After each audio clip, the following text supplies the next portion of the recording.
play in our offense. We tell the tackle to take the defensive end if he's over him. If he's not, we drive down on the first man who is inside.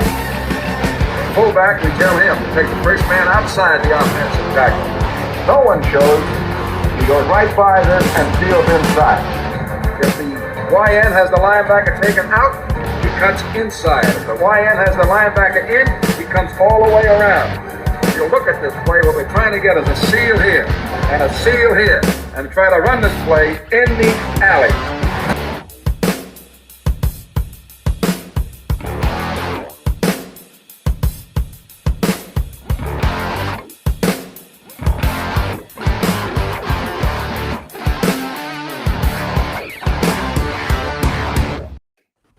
Hey, what's up, guys? Welcome into Packers Total Access. My name is Clayton. You can check us out on Packernet.com. You can find me on Twitter at Packers_access. If you'd like to text the show, you can send a message to 865-658-5824. I got my buddies here with me tonight. We're ready to chop it up a bit as the first week of camp wrapped up. We got Jacob from the Packernet Fantasy Podcast, and we've got the Podfather himself, Pack Daddy.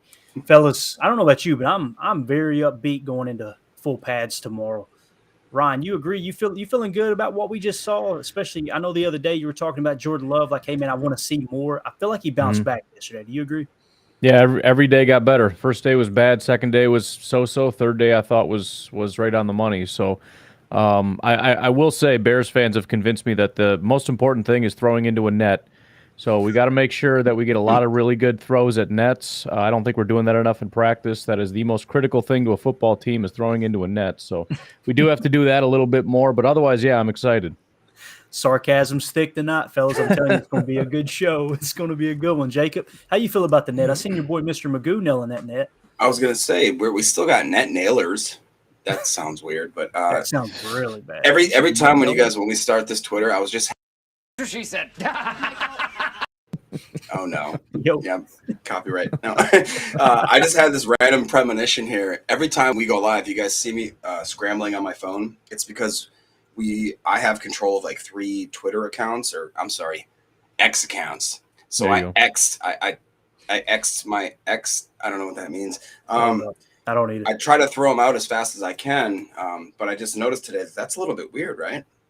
That number one, that we changed the name to X, and that like I think 4 or 5 grown men have access to our Packernet account. So like, can you guys picture any 4 to 5 women sharing a Twitter account, or X account?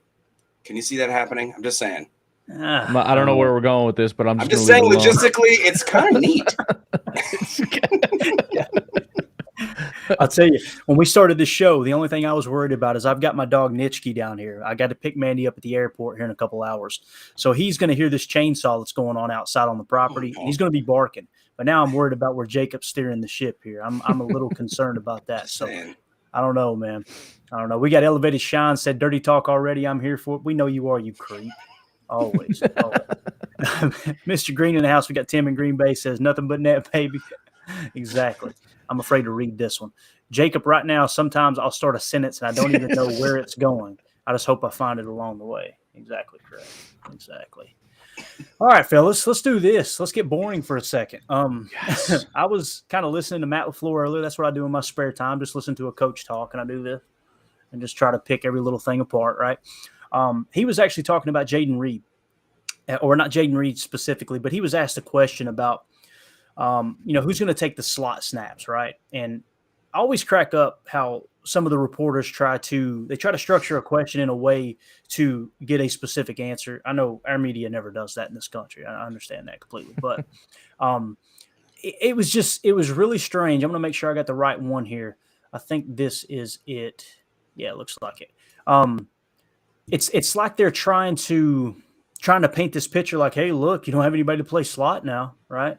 And it's just silly because if you study this offense, what you find out is the receivers need to be able to play all the positions. You know, there was many times we've seen Devontae at the X, we've seen him in the slot, we've seen him in the Z. The same thing happened last year. I couldn't tell you how many times I've seen Cobb playing the Z, and it's like, oh, he's a slot receiver. No, in this Matt LaFleur offense, you need to be able to play all those positions. That's the whole part, Ryan, that you talked about when they first made the hire, is you want everything to appear complex but still be simple.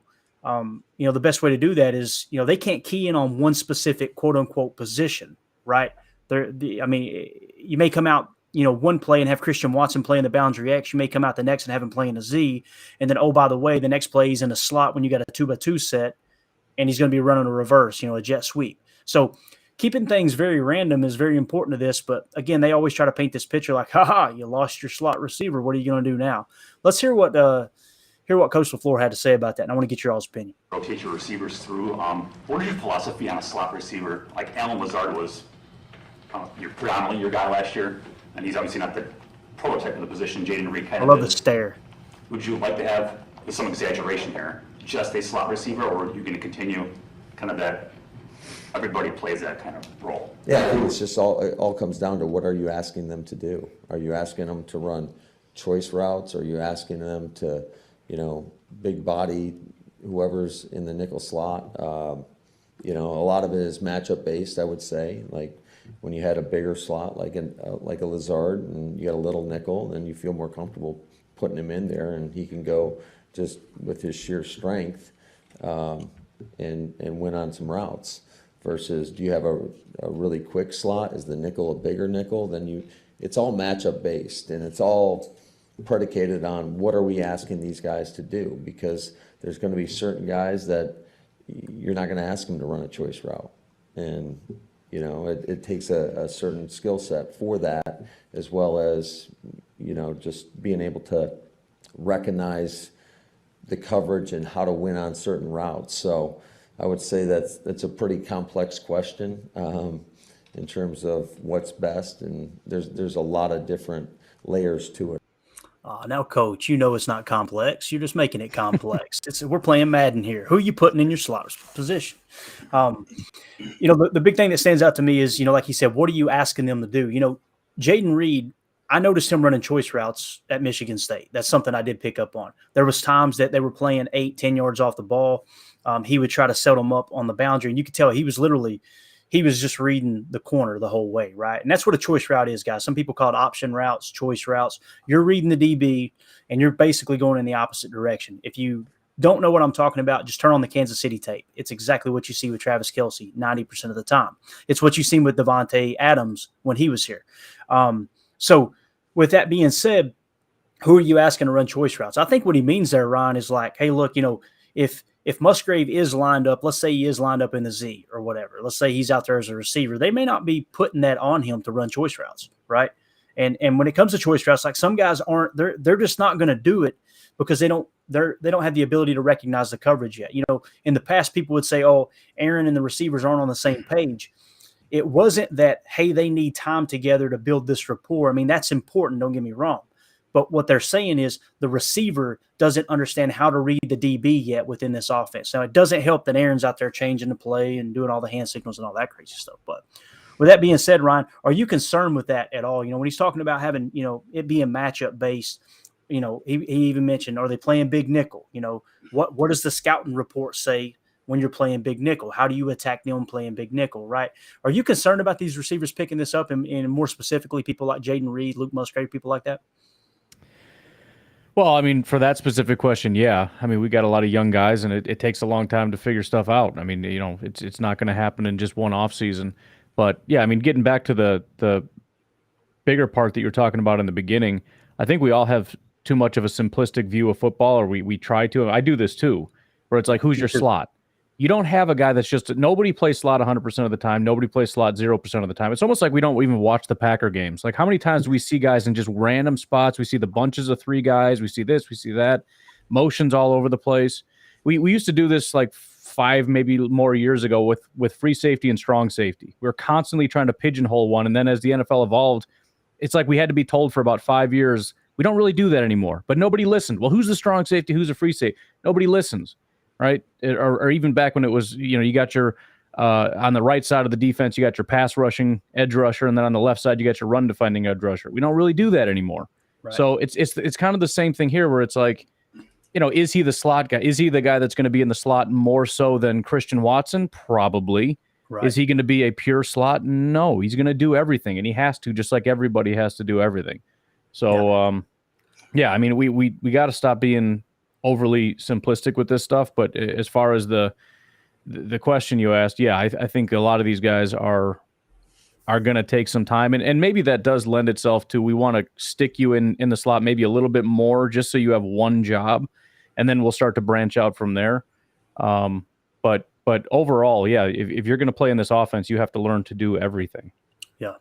And that's why there is that learning curve. And this kind of spills into the defense too, Jacob. You know, we talked about the safeties, right? No longer do you have free safety, strong safety, you know, and because those terms came from, you know, I would say that they're kind of irrelevant within the last 5 years. But it used to be the strong safety played on the strong side of the formation, meaning he was over top of the tight end, right? He was kind of helping in run defense and all that.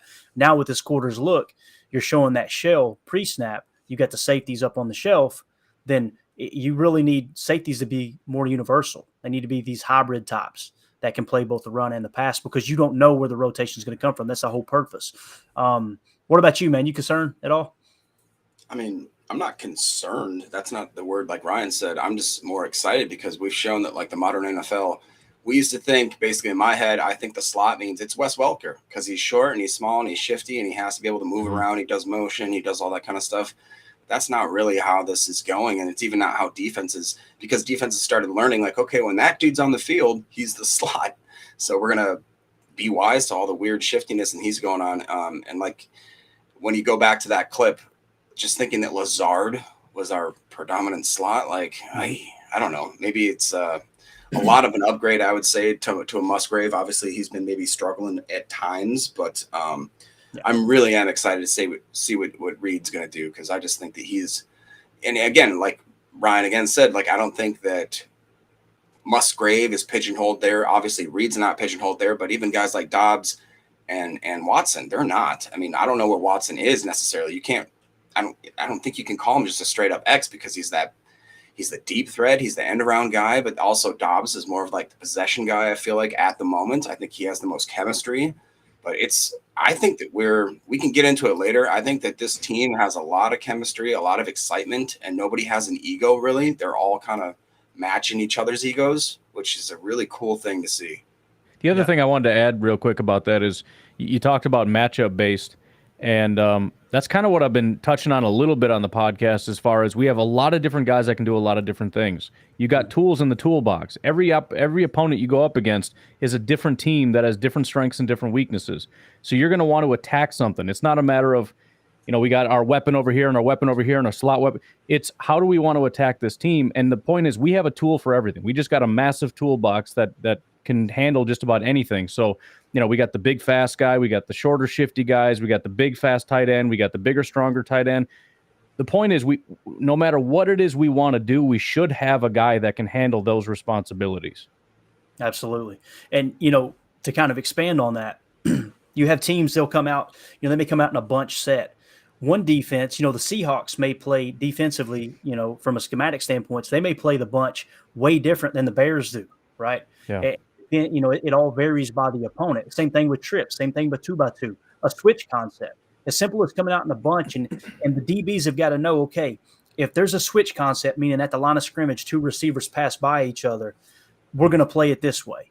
If they don't do a switch concept, we're going to play it the opposite way, right? Those things come into play. So when Matt LaFleur is game planning for an upcoming game, you know, he's looking at their defense, and typically they do a 4-game saturation. They'll go back and say, okay, what was it? In this case with the Bears, I guarantee you what they'll do is they'll go back and watch the Bears' last 4 games of last season, and they'll watch both matchups with the Packers. And that's why that week 1 matchups are always so you never know what's going to happen week 1. That's why you get a bunch of upsets, is because the team that had success, they're leaning on, you know, they're most likely going to lean on what worked for them last year.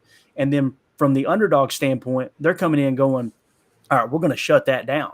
So one might hit a roadblock while the other kind of takes off there in the first half. But it all comes down to matchups. It all comes down to scouting and looking at, you know, how that defense is going to play those specific concepts, formations, personnel, everything.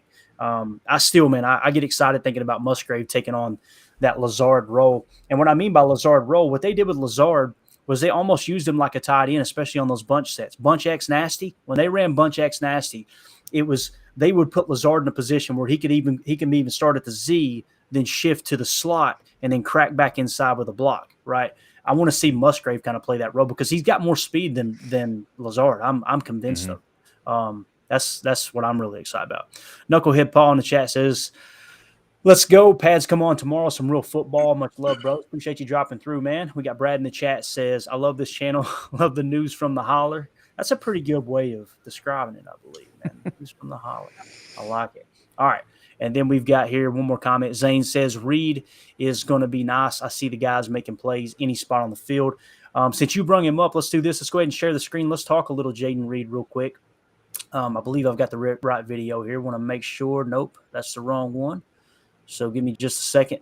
We're going to hear from Jayden Reed. I thought this was really cool. Kind of how we put it together. I just put a splice video together of him talking after OTAs, and then I've got like 4 clips of him running routes, right, from training camp, and then we'll kind of go into Matt LaFleur kind of talking about him a little bit. But here we go. What's it been like working with Romeo and Christian so far?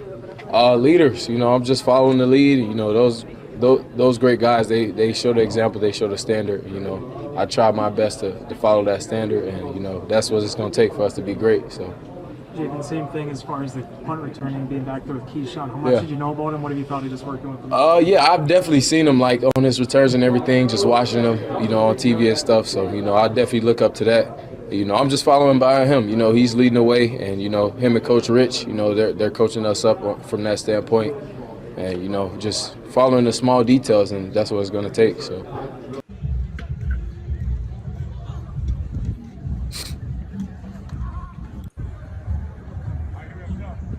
Love the double move, Ryan. Love it. Quick feet, good hands.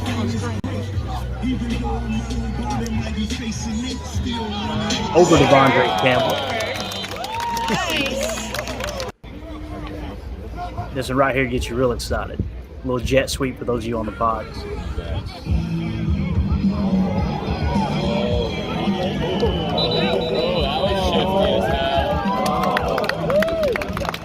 I think it's more a process where we work toward it, but he's very capable. I think, that kind of, I don't know what the word is, it gets kind of over-exaggerated because I think that within our offense, there's enough flexibility within the formations that you have to know basically every spot because the way we teach is more conceptually based. So, hey, here's a 2x2 concept, here's a 3x1 concept. Knowing that I could fit anywhere within that concept.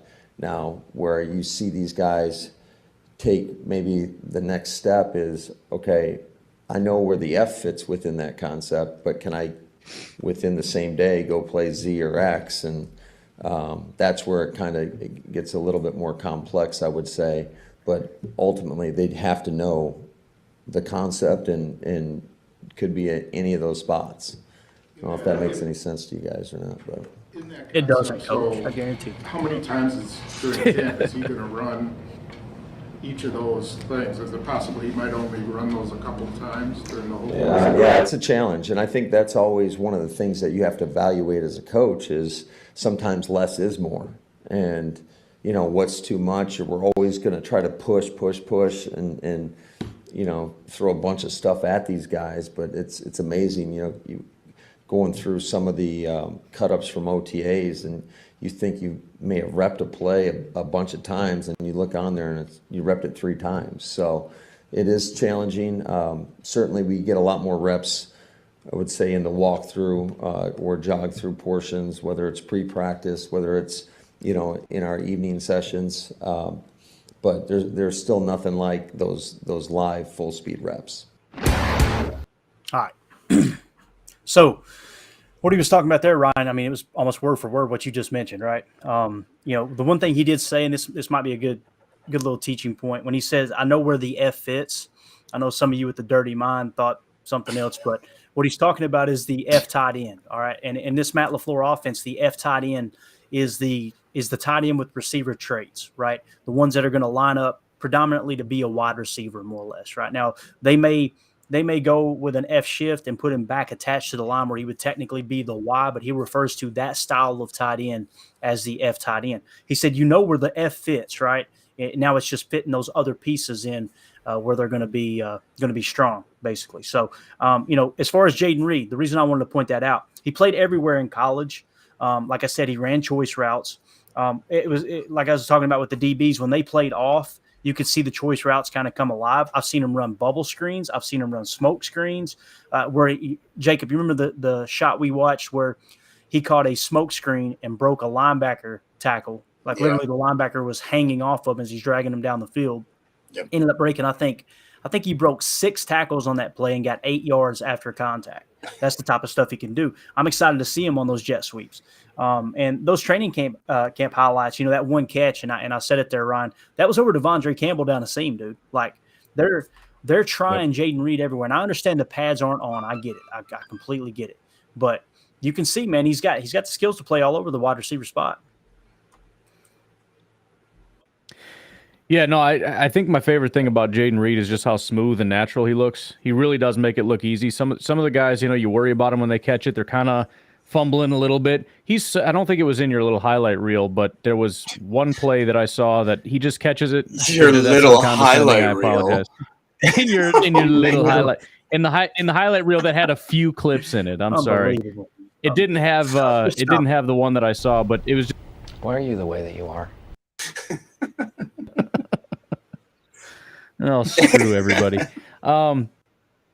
Anyways, he caught the pass away from his body, and it just looked so smooth how he caught it and just got upfield. I mean, everything he does from his route running to the way he catches the ball, he just makes it look easy, and I love that about him. And I can't necessarily say that about everybody else, even though I love the other guys that we have. That's one attribute he has that I think more so than everybody else. Doubt. No, I know exactly what you're talking about, dude. When he catches the ball, he's not catching with his body. He's snatching it out of the air with his hands. He's making it. And Romeo Doubs is another one that's doing that. And the fact that he had drops issues last year, it really gets me excited, Jacob, to see him making those hands catches, because I think it was after Ryan pointed out on the podcast that he was staying after practice, hitting the jugs machine. That it was at that point that I started to notice this dude's got, his hands have gotten way better. But what do you think, Jacob? Yeah, I mean, I'm obviously, like I said, I've been a sucker for the late round guys, so I still am excited to see what Torrey can do. But I really do love when I looked at Jayden Reed. Just I'm like I said, I'm not a film guy, a tape guy, but I watched some of the highlights of him like grabbing those passes, like the double hitch move or whatever, the curl move with the double one. And then just his pad level and the way that his footwork seems like really quick. I mean, it's really snappy. And what did we talk about? I think it was AJ Dillon that gave him the compliment of saying that he looked like a Randall Cobb in his prime as a rookie at a mini camp. I mean, that's can't get much more higher praise than that. So no, I completely agree, man. I'm excited, dude. I think he's going to be a factor this year. And we seen it last year, going into last year, it's like, okay, how much are the rookies actually going to contribute? I mean, people forget that Christian Watson was hurt there early in the year, right? If it hadn't been for that, he probably would have gotten a ton of playing time. Like, I mean, even more than he did. Dobbs, you've seen plenty of Dobbs, right? As early as the Patriots game is when I really remember Dobbs kind of, wow, they're really going to him. I don't think they're going to hold Jayden Reed back. I want to see Jayden Reed. I love Romeo Doubs, but I want to see Jayden Reed blow by Romeo Doubs on the depth chart. I want to see him just pop out, because what that means now is Romeo Doubs is our number 3 receiver, and Romeo Doubs is I mean, you put him on a nickel back and it's over. What'd you say, Jacob? No, I forgot to mention it. I think that what is it? Is it Jordan Love's either his agent or his personal quarterback's coach or his personal assistant was also somebody that worked with Romeo Doubs, and he's been coaching Romeo Doubs, forever, since high school. They've got a lot of out of season, off of like campus or facility. They've got a lot of off season time together and a lot of camaraderie. And I feel like you've seen it, and it sounds like from not just my perspective, but I gained my perspective from listening to Andy Herman and a lot of the other guys that just seemed like that they're right now clicking almost to the fact where they're wondering like, why isn't Watson and them clicking as much? And if he is that more of, I don't want to say he's the X, but if he's that more possession receiver, the guy that he maybe trusts, almost like Lazard was for Rodgers last year, where it was like he would look at him for no reason in certain situations other than the fact that he did trust him. He really did. Yeah. But we'll see. I could be wrong. Yeah, I mean, Romeo Doubs is definitely in the lead right now. That's what I'm saying. I want to see Jayden Reed pass him up. I understand. I didn't say I want Romeo Doubs to take a step back. I want Jayden to just come out and really pop. I mean, that means that wide receiver core is going to be strong. Yeah, if you look at it, I mean, day one of training camp, it was all Dobbs, and it's like, where's everybody else? Where was it this last training camp? It was all Jaden Reed. I mean, like every pass was to Jaden Reed. So I'm not saying he already passed him, but I'm just saying he has emerged, and I don't think he's going to fall and off. I think that's good for Romeo Dobbs all the way across the board, because if Jaden Reed does emerge, and let's say we get 2-3 weeks into the season and Jaden Reed is looking like, okay, this is a solid top 2 receiver on an NFL football team, then what defenses are going to do is they're going to start to focus on him more. Now, when we come out in 11 personnel, guess who's going to be freed up? You're going to have them trying to bracket cover Christian Watson. All it's going to take is one shot play to Christian Watson, and defenses will go, okay, he's picking right up where he left off last year. Start bracketing him a little bit. They start to key in on Romeo or onto Jaden Reed. Watch what happens underneath Romeo Dobbs, especially on those spot plays, those smash concepts. I'm telling you, man, it's going to be there. If all it takes is 1 or 2 shots to Christian Watson, and watch that underneath curl on that wrap concept come alive. Yeah. So it's I'm telling you, I think we got something in Jaden Reed. Let's go to the phones here. We got Andy in Kansas. Andy, you still stuck in Kansas, man? Oh yeah. How you Just doing? What here. do you want to talk about? Yeah, thanks for bringing in some of the wide receiver, details, a little bits here and there. Kind of being out where I am, I don't know.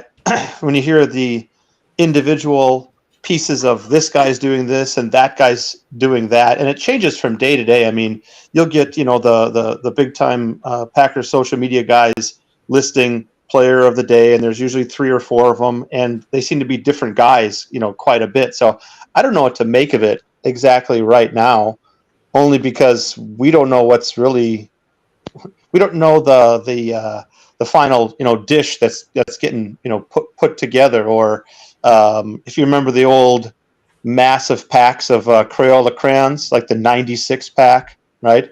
What's your favorite color? Well, my answer is it depends on what I'm drawing. So each little thing that we're doing, I'm kind of reserving, just kind of waiting to see how things try to come together. Instead, I've been really kind of thinking more along the lines of Goody, who you don't hear about these next few weeks. You're going to hear a lot of Matt LaFleur. I know Goody kind of started things with the shareholders meeting and whatnot. I think he was involved in that, if I remember correctly. But, there's Goody, the scout, and then there's Goody, the GM. And just kind of seeing how things are coming together in the offseason, I've been thinking a lot along those lines, as far as, is this move being made almost like I don't want to say split personality, but when does Goody the scout tell Goody the GM which decisions to kind of make along the way in trying to make this whole team? I know that seems like a really big and vague type of concept, but in the end, like, that's the team we're going to have. It's the team that Goody is going to keep, Yeah. So he's kind of behind the scenes at this point in time. And as I said, it's hard to track from day to day exactly where things are going, but just take the wide receivers and the tight ends, for example. I mean, you could easily do this with the O-line or the D-line, but just in the last few months, the changes that are being made, it seems like Goody the scout is giving a lot of the say-so to Goody the GM versus the last couple of years with the run-it-back concept. That, to me, is much more Goody the GM saying, look, I'm going to make these decisions, and I'm not too worried about the scouting aspect. We got to hold this team thing together to see what we can get out of this. And, well, it went as far as it went, and now it's a matter of, all right, how do we kind of, move forward? And you can tell it's young guys, lots of draft picks, trying different things at positions like safety, which are completely unknown. So I've been thinking a lot about that. Yeah. No, I mean, when it comes to Goody and how he builds a roster, in my opinion, it's definitely cut from the same cloth as Ted Thompson. I love how people say Goody does things different. I mean, look at the free agency sign. Ted Thompson signed free agents too. Like, people forget Charles Woodson. People forget Ryan Pickett. People forget even Brandon Chiller. People like that played a role in building that roster and getting to the Super Bowl. I mean, to me, they're in a good spot, Ryan. This wide receiver room, man, I smile every time I look at the salary cap situation in the wide receiver room, because I'm looking across the rest of the league like, dang, dude. And first of all, you said Crayola. We didn't have Crayolas in the trailer park, bro. We had those fake ones from the dollar store where they would tear the paper before they would mark on the paper. I promise you that. But I don't anyway, think I ever had more. I don't think I ever had more than 16. I just know some kids had the big one with it just. You were looking across. Yeah. Andy Had the sharpener in the box. Oh man, that was a good one. Absolutely. What is cyan? What is that? Well, we'll kind of expand upon that, Andy. We appreciate you calling in, buddy. Thank you so much. Yep. Have a good one. All right. See you. That was Andy, still stuck in Kansas. What do you think, Ryan, when you look at the receiver room, man, from a contractual salary cap situation? Looks pretty good. Don't I mean, even if you think these guys pop, it's a little while before we have to pay them, right? Yeah, and it kind of answers itself in a sense where it's like, okay, well, which direction are we going to go? Are we going to go with the veterans because we want to kind of stay with guys that are more experienced, or do we want to give the young guys snaps? We don't have an option. We got nothing but young guys anywhere. So that kind of makes things a little bit easier. And kind of stupid thing. Sorry, I'm good. For apparently my computer thinks that I'm not, even though I'm doing a live stream, if I don't actually do anything, my computer starts to shut down. So I got to quick move my mouse and change my audio and everything. What's going on out here? Well, you need to get that straightened up. Thank you. I just got to sit here and start typing stuff. No, but I mean, it's this year is pretty straightforward as far as like who's going to play, who's not. I mean, there's always going to be roster battles, the back of the running back, situation or whatever. But we're going to have a young team. They're all going to be getting experience. I mean, Devontae Wyatt, is he going to get more opportunities? He has to. Right. They don't have a choice or not. So I'm excited about it. There's going to be some bumps and bruises. I mean, we get excited and we're going to see the mistakes and it's going to make us angry. But at the end of the day, it's going to be good, man. We're going to get a lot of these guys out there. And the real key is next year, 2 years from now, the potential of this young unit is really, really high. And that's what we're building definitely. Zane in the chat said, I heard Isaiah McDuffie be making plays at practice already. I'm really high on the guy. Yep. I've heard the same thing, man. Andy Herman was saying he was one of the players of the day. And I'll tell you another linebacker that's that everybody's been kind of talking about. I know, Jacob, you had mentioned hearing Quay Walker speak, right, after practice. What's your thoughts on Quay Walker, where he's at right now? I mean, I'm sure he mentioned last year, didn't he, in the mental mistakes, right? Well, no, he didn't mention it. With the reporters, they're definitely going to bring it up and surely not throw salt in that wound. But like me and Tim are always big fans of Quay, and I can't listen to an interview with him and not just think that this is a guy that has went through. Specifically, when you can go on the Green Bay Packers YouTube and they've got, I think it's like a 3.5 minute clip, and he's very honest and upfront. Somebody asked right away there, what do you think about the ejections and how that affected you as a person? And he said, man, I'm at the point now where I have to just, I've accepted it. I've let it go. And here, I think this is what he said. This is what he said exactly. Quaid on his ejections. He said, it's hard to give myself grace on that, which I thought was like, he doesn't necessarily go into any sort of religious aspect after that. But what he does say is that the past is the past. I have to move forward. And I understand that those are just words right now, and that my actions are going to dictate whether or not what I just said really means anything. And just the fact that he said it's hard to give myself grace on that. And then he went in farther to talk about how he's talking to, I believe the Packers give them like a team psychologist, I think is maybe a guy he referenced. He said Dr. somebody. I don't know. You can maybe fact check me on that. But in any sense, he's. Was it Fauci? No, sir. No, no. But he did reference the fact that he's talking to somebody and that he's doing some self-meditation and that he's understanding that he cannot be that type of hothead player, and that he's also realized that now he's going to be labeled that type of hothead player, to the point where another reporter goes, well, okay, if you've been labeled that way, are you ready exactly for what teams are going to try to do to put a quarter in you to get you to start freaking out? And he goes, 100%. We've actually had specific talks about that. He said, I know exactly what I need to do. I need to be, again, self-meditating, talking to people. And then he also kind of dived in. He's like, I had a lot of stuff going on in my life personally. He didn't quite say it that way, but he said, I've learned how to deal with things in my life that bubble up to a point where I basically explode. Kind of just, again, I'm paraphrasing. That's what I gathered. Same thing. But then the thing that I thought was just kind of, you can tell the guy's a very humble man. He's a very gracious man. And the last person that asked him a question was Larry McCarron. And he responds to him, Mr. Larry. And I just thought that was so amazing. That like, it just shows that he's a kid. He's a young kid who has, the body of just an absolute animal freak of nature. And he's just like those guys at that young of age. It's like giving them a hot rod, a Ferrari, just being like, here you go, man, they have to learn how to handle that sort of just absolute, the testosterone and the emotions flowing through that dude's body. And being a young man that's thrust and given here's a bunch of money, here's millions of dollars.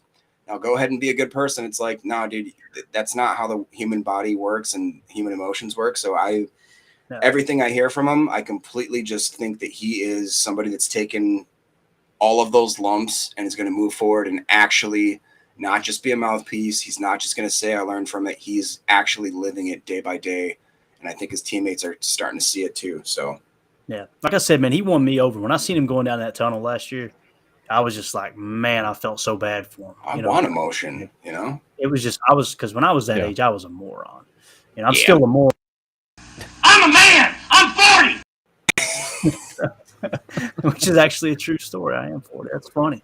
All right, let's go to Tim in Green Bay real quick. I think we got Tim on the line. Tim, can you hear us, buddy? Yeah, man. Can you guys hear me? Yeah, I don't know why in the world you waste your time talking to us knuckleheads. We're just out here acting stupid on a Sunday night. But what's going on up there in the Bay, man? Look, man, I said I wasn't going to call in on your DM. I was just going to say, I just like a minute ago, and I heard you talking about my boy Quay, so I had to call in. Now, I had a feeling about all of this. I'm assuming that Jacob and you guys are talking about the Rob Demovsky article, and man, I said that like a couple weeks ago, man. I think this guy has matured a lot in the off season, and you can see it. And now we hear it. And I'm just excited, man, because I have a feeling that Quay might be another future defensive player of the year candidate in the near future. And maybe Ryan will disagree with me a little bit on how near that is, but I believe it's incoming, and I think if he keeps his head, man, like we're going to be talking about this guy like the rest of the league talks about Micah Parsons. So, I mean, I'm excited, man. This just affirms everything that I was suspecting for like the last 2 months. Yeah. No, I think he, when I heard Michael Lombardi say, Ryan, Michael Lombardi put him on the red chip list, and I don't know if you can see the screen or not, Tim, I'm sure you can. I got that picture pulled up of you and Quay out there outside of practice, which is an awesome shot, man. Really cool stuff. But Michael Lombardi, Ryan, he said, Quay Walker's a red chip. He basically got red chips and blue chips. Red chips are kind of that second tier. Blue chips are, that upper echelon. Dude, he's got all the tools. He's got all the tools in the bag. It's just putting it together. And I'm telling you, man, he was always around the ball. I understand why he had a low PFF grade personally. When I watched the tape, I seen him miss tackles. I seen him, get, a little bit out of his gap in the run fit, things like that. But, man, you could see the athleticism and the ability to play football, dude. Yeah, absolutely. Yeah, I think for some people, you just can't see it. You watch him play and there's nothing there. With Quay, you see it. You just need to see it more consistently. No doubt about it. Go ahead, Tim. 100% agree with you guys. I think maybe last year it was a little bit of, he's got that Georgia Bulldog heart in him. And, we talked about him being explosive at the tackle point and finishing plays. But it's like maybe he was trying to do too much last year and he got a little too in his head. And, there's a lot of pressure as a rookie in this league. There's pressure for veterans in this league. So, I'm excited for year 2 with Quay, and just to hear him say those words like, I thought about this all off season, and I've been dissecting these things. It's like, man, dude, it just confirms my suspicions about this guy that, he's got the heart of a lion and he has the athletic ability. It's like, let's get the mental straight when you're on the field, and it's going to be it's going to be amazing this year. I have a feeling in this defense, I think Quay can be a star. Yeah. I agree, man. Jeff in the chat says Quay Walker gets those run fits down, and look out, he'll be a complete inside linebacker. Dude, the pass coverage is already there. I couldn't tell you how many times last year. I know it sounds silly, but I looked up and went, I wonder if he could play safety, man. I remember Sean Taylor. Like, he kind of looks like a Sean Taylor, Yeah, right. But we'll see how thing. Derwin James. Yeah, exactly, right. But again, it's cool, man, to see him be able to learn under Devon. I'm telling you right now, guys, mark it down, put it in your little black book. Devondre Campbell's going to have a great year. I know it. I can just tell you right now, he is going to come back.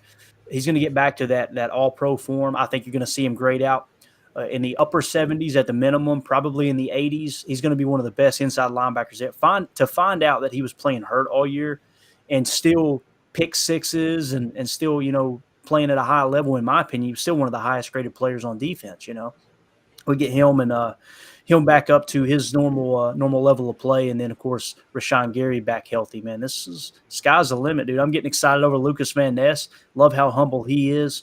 When the pads come on, dude, I want to see that big boy popping, man. That's what I can't wait. Can I say one more thing about Walker, quick? Yeah.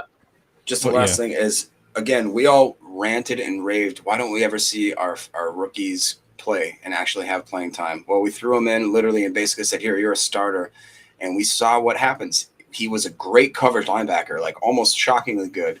And he had a pretty much expected bumps and bruises with a lot of immature slips here and there. Guess what? That's what a rookie does. So when you look at the steps he's taking into year 2 and acknowledging out loud that, like, I know what I need to work on. This is what I know I'm good at. And the fact that, again, he has a mentor and somebody that's a guy like Devondre, who, again, if he's not hurt, I know that's always a caveat, if he's not hurt, but we've seen what he can do when he's not hurt. He's a freak. Yep. Best linebacker in football, freak. So absolutely. What were you going to say, Ryan? I was just going to say I need to see Lucas Van Ness in pads, because all we've seen for the last couple months is him looking a little bit too much like a pretty boy. I don't know what's up with that haircut and everything else. That pretty boy smile, I don't like it. I need to see him get a few more scars on his face or something. But at the end of the day, if he throws some pads on and takes DeGuara and throws him 5 yards again, I'm happy. So I just need to see those kinds of reports, because with no pads on, all you see is him like flipping his hair, and I'm like, he ain't going to succeed. He's never going to win in the NFL. Man. He's going to flop out. Yeah. No, he's got the long hair with the wave and everything else. No, it's yes, he does. He's flipping his hair around. Hey, you can see it in the. I'm just saying he's got to push people around, because I'm getting really uncomfortable looking at him all the time. Ryan said he's tired of these pretty boys. He wants some grit back. This is what he wants to see. Rodgers, who the only place he's going to take you to is the toilet bowl, and then you got Brett Favre, who will take you to the Super Bowl. Yeah, I hear you. I'm just saying we're not going to talk about it. I'm telling you, I'm not going to talk about it. Response breaks me up every time. Man. Every time he goes, "Yeah, we'll talk about it." The boys of Ted Thompson, rest in peace, Ted Thompson, man. I swear, an absolute legend here in Green Bay. that is classic, man. I love it. What he had to deal with, Tim? My God, man.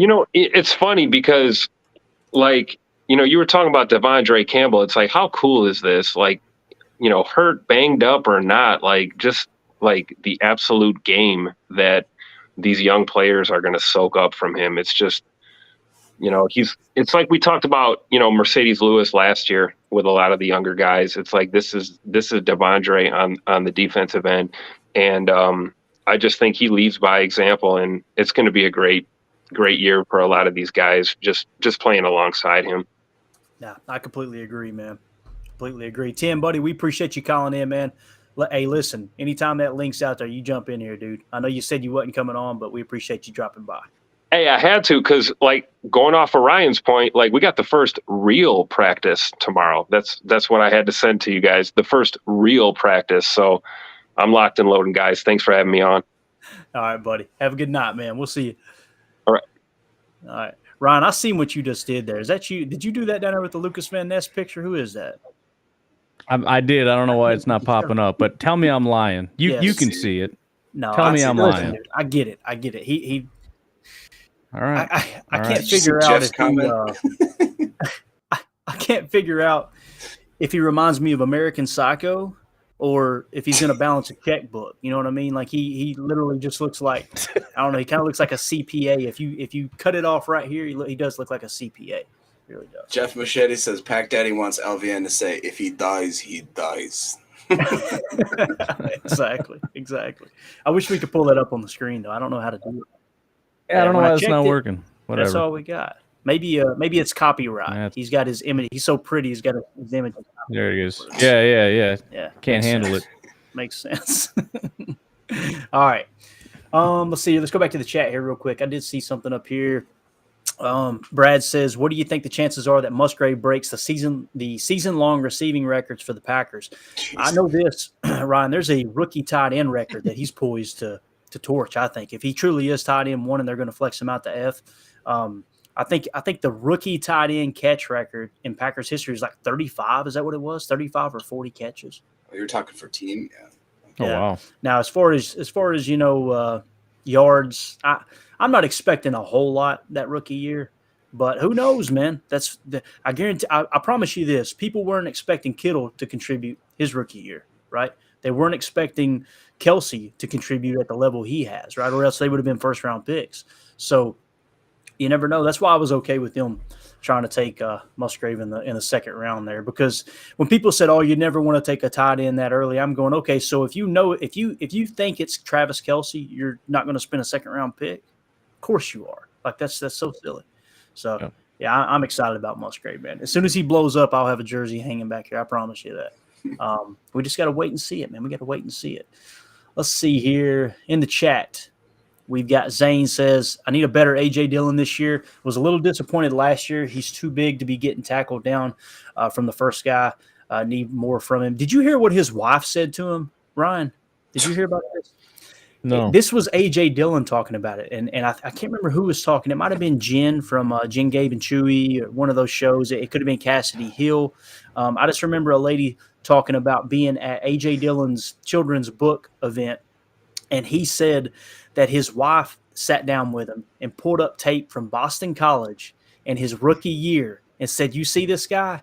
We need this guy again. We need this guy." I was like, dang. Well, yeah, she found a good woman. Hey, as my dad would say, born and bred in Green Bay. That's what he always said, born and bred in Kentucky. But yeah, dude, she lifelong Packer fan, her whole family, right? Jacob, was that you telling me that their whole family is Packer fans? Yeah, I'm pretty sure that's why they kind of took him on the Door County tour to be like, come on now. You want this? Now, you can eat everywhere for free if you're good. Come on. Yeah, dude. Door County, I got to get up there, man. It's free. It looks amazing. Have you ever been up there, Ryan? No, never been to Door County. Tell you what we need to do. We need to get us an Airbnb and go up there. Just take the whole house over and then spend one day up there, then get back into town for a game or something. That'd be a cool trip. But anyway, when it comes to A.J. Dillon, when I went back and watched that Lions game, man, it was so tough watching that offensive line block. I don't know if you guys seen the pod I did with Mike Wall where we kind of broke down the tape. Mike's not the type to criticize offensive linemen. He's going to he's going to come from the perspective of, look, I've been in their shoes. That's a hard place to get. That's a hard point to get. When I heard you break down the tape on your podcast immediately following that game-ending or season-ending game there against the Lions, Ryan, you kind of seen the same thing I seen. It was like, how the hell are they supposed to get to these points? They're asking them to do stuff they can't do. Yeah. And one of those plays in particular that I showed where Yosh had to sprint over 3 yards, then completely do a 180, wall off the defensive end. And it's like, this is what I think Rodgers was talking about when he was saying everything's too complex. We need to simplify it. It's like they were asking some of those run plays. They were asking those offensive linemen to do stuff that was darn near impossible. But back to A.J. Dillon, when I watched that tape with the Lions, I'm going, I don't know how Aaron Jones is gaining yards right now. I went back after I watched the tape, Ryan. I was like, let me go back to PFF. I can't remember what they graded them. Offensive line, horrible grades across the board, right? What do you think? Yep. Are you concerned about A.J. Dillon? You think he'll return to that form he had, like his wife was pointing out from his rookie year?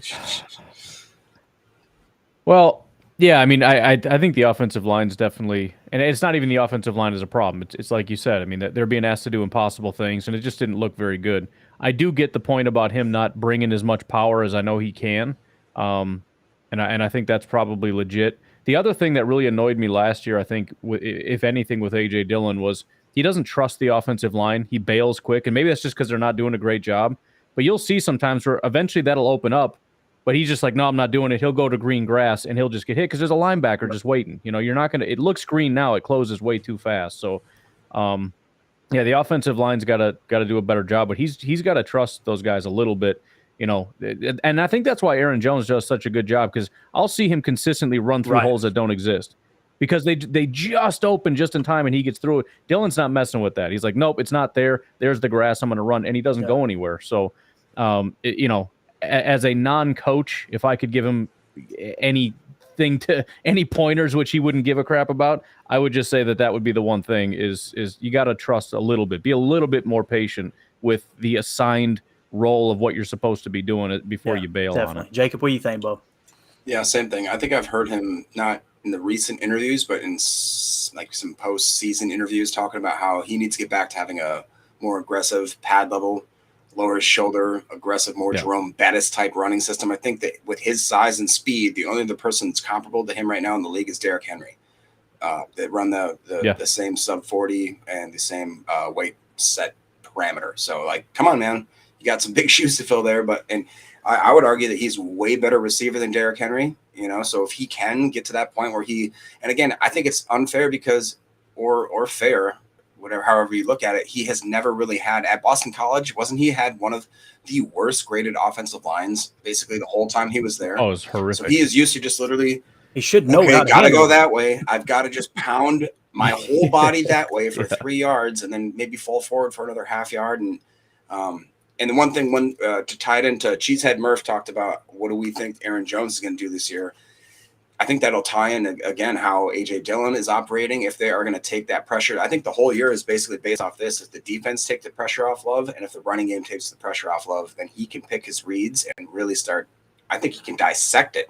If the defense gives him the chance, and if the running backs give him the opportunities, and the offensive line lets him sit in the pocket, I don't see us having any problem this year. Yeah, definitely. All right, we got Steve Van Ness in the chat. Said, I love this wide receiver core. I believe Goody is loving that the team he's building, his guys. They're taking multiple swings on wide receivers like they have. You're going to have 2 or 3 of those shake out. I'm just telling you, they have been too good at drafting wide receivers in the past. I would be very surprised if we don't look up in 2 years and go, and this kind of feels like Jordy Nelson, Greg Jennings, and Donald Driver. I mean, I really think that we've got that type of thing cooking. Now they got to go out and do it. Obviously, Brian in the chat says, how about looking at 3rd and inches, 4th and inches goal line plays, both sides of the ball as special team? Put the 6 foot, 370-pound big boys in like Wall. Let's see, Packers can't punch it in for years now. Man, it is kind of tough, but I know this isn't what you want to hear, Brian, because it's not what I want to say, but this is what the people around the game of football are saying, is that goal line game has changed. No longer are they just going to smack their head against the wall 3 times and kick a field goal. They're going to try to pass down there. That's what the analytics are showing.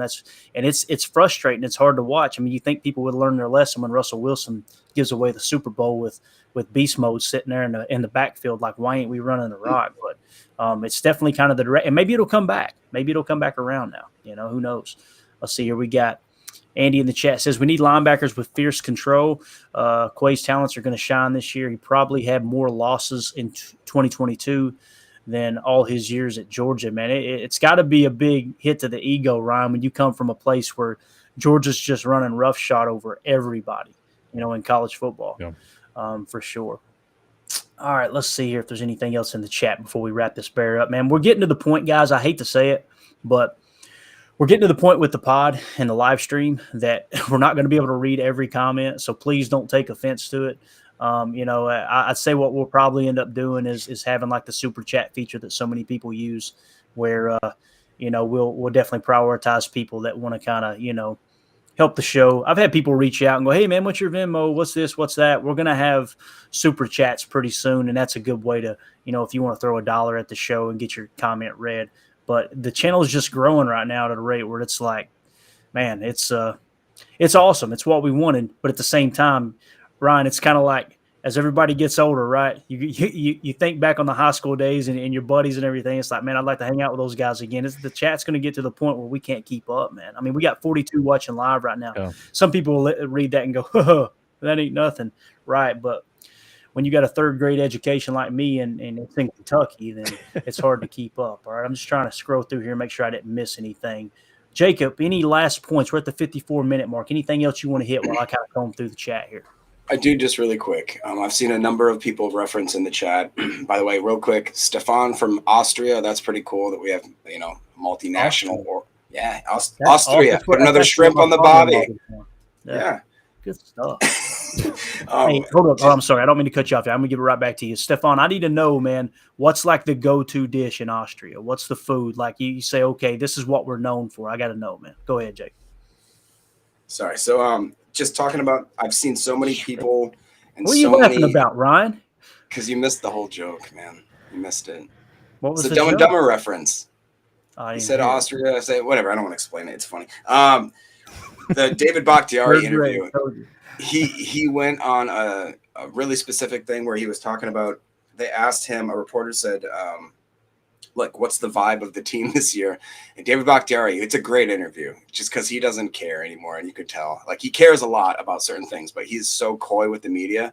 Because he does not respect the media, and it's so apparent and amazing and a great. It's fun to watch. The media goes, "Hey, David, what's the vibe of the team?" And he looks at him for like a hard pause, 3 seconds, and he just goes, and this is verbatim. I quote: "Young, chill, listen to some good music, throw some dice, laugh." And then there was like a 5-second pause, and everybody just went, "Oh," and he goes, "No, it's fun though. Like they're young guys, and I'm looking for a way to get to know them, blah, blah, blah." But like just the whole way he did it. And then one reporter who I thought was the best question I've seen in a long time, he says, "What does your support mean to Jordan?" And Bach looks at him with a dead stare, and he goes, "I don't know. I'll have to ask him." And the guy immediately reverts back, and he goes, "Okay, well, what do you hope it means to him?" Which again, great rebound question, great way to pivot, especially when you're talking to a guy that does not give a you-know-what about this interview. And Bach finally, he lightens up, he laughs, and he goes, "Well, I hope it means something." And he goes, "Actually, you know what? I hope it means a lot." And then he goes into talking about how they've had conversations, how they've gotten to know each other, how they have kind of each other's back in a different way. And then he asked, "Who are your new best friends on this team?" He goes, "I don't have best friends. I'm a freaking idiot. Like I have friends and people I work with." Like it was really honestly great to watch it. To see those two dynamics. And to me, it made me realize like maybe he doesn't care in the way that I thought he should care, but he cares in a way where he's still having fun with the game. He talked about how he can still make the young kids laugh and how that's his sign that he still resonates with them. And once he stops being able to make them laugh, then he'll just kind of go float in the corner and be the old man yelling at the sky. So I loved it. Thought it was great. Yeah, I like Bach, man. I'm a big fan. I've caught hell for it, but it's okay. I'm going down with the Bach ship here. And Stefan in the chat said, I need you to read this for me, Jacob. You got the beard to read it. Read it with some kind of accent here, man. Wiener Schnitzel, Alfred Strutzer from Schwarzenegger's mother. Yeah, Arnold Schwarzenegger's mother. Easy now. Easy. Get us canceled here. Jeez, Pete. What is Wiener Schnitzel? I'm trying to think here, man. What is Wiener? You know what that is, Ryan? I don't remember. I don't know. All right, Ryan's done, dude. Here, we got the sigh. It's over. He's Bakhtiari mode. He's Bakhtiari mode. Brad in the chat, that's a good place to end. He said, "Time for cheeseburgers on the grill. Cheers." That sounds like a good place to end it. Parting thoughts, Ryan. We're getting ready to put the pads on tomorrow. What time is practice? Do you remember? I don't. I just assume they're all going to be around 10, 11 o'clock, but I could be way off. Usually about 10. Well, here we go. Look at this. Your fancy little skit. Nope, to be determined. Never mind. Never mind. Yeah, probably 10. I think they did release it, but that was a separate thing a couple days ago. I don't remember what they said.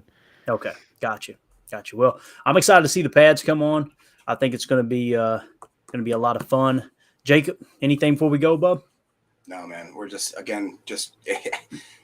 we're going on pads tomorrow, and then before you know it, we're on family night. And August 11th, I believe, we're playing the Bengals. I mean, it's already here. It's full blown. One thing I will say is we're trying to do more of this fantasy football podcast, but to be honest, guys, it's so. I know we should have content, but it's so pointless because you just see what happened in the last 2 weeks with contracts, with injuries, with stuff like Saquon, with people that are holding out. Josh Jacobs Jim all of a sudden Irsay doesn't want to play. I mean, it's just. It is. It's just almost insulting to your intelligence. We can do mock drafts up the wazoo, but you shouldn't be doing a real mock draft or any sort of actual drafts right now. If you're going to put money on the game, you just got to wait till at least the last week of preseason. I would argue, if not maybe a few earlier, if you're doing some really crazy dynasty leagues and that sort of stuff. I understand, but I'll try to get some content out. I'll maybe be talking a little more Packers than anything else, just doing some training camp updates and that kind of stuff if we can. Maybe get Paul to talk about the Vikings and how much they suck. Yeah, we can make fun of them. That'd be fun. Yeah, right? always good. Yeah, but the whole Jim Irsay thing, Ryan, that cracked me up, dude. Like it's like his running back asked for a trade. Irsay, how do you feel about that? We're all gonna die. We're all gonna die sooner or later. Like, what the hell are you talking about? Who cares? Nobody cares anymore. Nobody loves me. I just want a flying car. That's usually what he talks about. I want a flying car. I got a smartphone. I want a flying car. I'm like, that dude needs to get off the marching powder, dude. I'm telling you that now. But like I said, pads come on tomorrow. I'm going to be watching Jordan Love like a hawk. I'm excited to see what he can do. I want to see him ramp up, Ryan. I'm glad you said what you said a couple episodes ago, man, when you're like, I need to see something. I was out here doing some work on the property, and I was like, I'm right, Ryan. Tell him, dude. Like, we got to see something sooner or later. The gloves are off. You're the starting QB. And I don't think he's done anything wrong from a personal standpoint or a leadership. I think he's everything you asked for, right, in a leader. He seems like he fits the mold perfect. But it's going to come down to him, man. If he performs well, we got a shot at the playoffs. If he comes out and, he's a below-average quarterback, we're going to be saying this. Playoffs? Don't talk about it. Playoffs? You kidding me? Playoffs? I just hope we can win a game. Another game. Another game. I love it, dude. All right, we're going to get out of here, fellas. Appreciate everybody in the chat. I'm not even going to try to read them off, man. You guys brung the freaking thunder. Garrett gets on, and now we're signing off, right? Ryan's laughing. There's probably some gems in here now, right as we get Comment section's the only reason why I come here. Love it. All right.